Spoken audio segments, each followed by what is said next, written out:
ইবাদত কবুল হওয়ার জন্য তিনটা শর্ত আছে। শুনুন তিনটা শর্ত কি কি।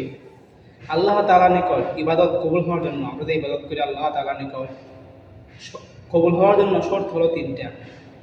এক নাম্বার হলো, যে ব্যক্তি আল্লাহ তাআলার ইবাদত করবে সেই ব্যক্তি মুসলমান হতে হবে। এক নাম্বার শর্ত গেল। আর যদি মুসলমান না হয়, বেঈমান হয়, মুশরিক হয়, ইহুদি হয়, খ্রিস্টান হয়, তাহলে তার ইবাদত কবুল হবে না। মনে করেন বিধর্মী মানুষ যদি দান সৎকার করে, মসজিদ মাদ্রাসায় দান সৎকার করলেও তাদের এটা ইবাদত হবে না, আল্লাহ তাআলার নিকট গ্রহণযোগ্য হবে না। হইতে পারে আল্লাহ তাআলা দুনিয়াতে তাদেরকে দিবেন কিছু, আখিরাতে দেবেন না। দুই নম্বর শর্ত হলো, যে ইবাদতটা আপনি করবেন সেই ইবাদতটা আল্লাহ তাআলার জন্যই হতে হবে। মনে করেন যদি আপনি দান সৎকার করেন মানুষকে দেখানোর জন্য, যে আমাকে মানুষ দানবীর বলবে, আমি অনেক দান করি আল্লাহ তাআলার রাস্তায়, আর মানুষের সামনে আপনি এটা প্রকাশ করেন, তাহলেও আপনার ইবাদত কবুল হবে না।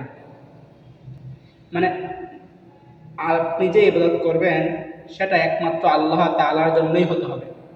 99% যদি আল্লাহ তাআলার জন্য করেন, সামান্য পরিমাণ যদি মানুষকে দেখানোর জন্য করেন, তাহলেও সেটা আল্লাহ তাআলার নিকট গ্রহণযোগ্য হবে না। গেল 2 নাম্বার শর্ত।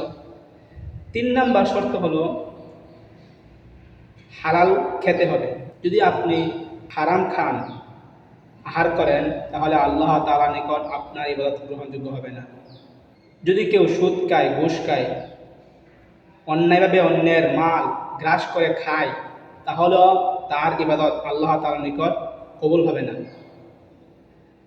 দুর্নীতি করে, চাঁদাবাজি করে, যে কোনোভাবে অন্যায়ভাবে মানুষের সম্পদ গ্রাস করে খেলে সেই শরীর দ্বারা ইবাদত করলে আল্লাহ তাআলার নিকট সেই ইবাদত কবুল হবে না। যদি ভিডিওটি ভালো লাগে থাকে তাহলে চ্যানেলটি অবশ্যই সাবস্ক্রাইব করে দেবেন, যাতে আমি আপনাদেরকে আরও ইসলামিক ভিডিও দিতে পারি।